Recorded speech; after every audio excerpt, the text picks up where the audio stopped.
Welcome to my channel. और क्या हाल है, उम्मीद करते हैं अच्छे होंगे। आज मैं आपको इंडिया का टॉप 5 कंपनी के बारे में बताने जा रहा हूँ और आप लोग वो कौन कौन सा काम करते हैं उसके बारे में बताऊँगा, ठीक है ना।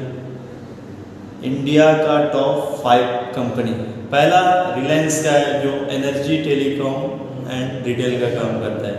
देन उसके बाद HDFC बैंक है, वो बैंकिंग का काम करता है। नंबर 3 पे है भारती एयरटेल जो टेलीकॉम का काम करता है, इंग्लिश में टेलीकॉम कहा जाता है उसको, आप लोग जानकारी ले सकते हो पूरा। नंबर 4 में स्टेट बैंक ऑफ इंडिया जो बैंक ऑफ गवर्नमेंट का है पूरा। और नंबर 5 में है TCS, वो IT सर्विस का काम करता है। तो उम्मीद करते हैं आपको पूरा वीडियो अच्छा लगेगा।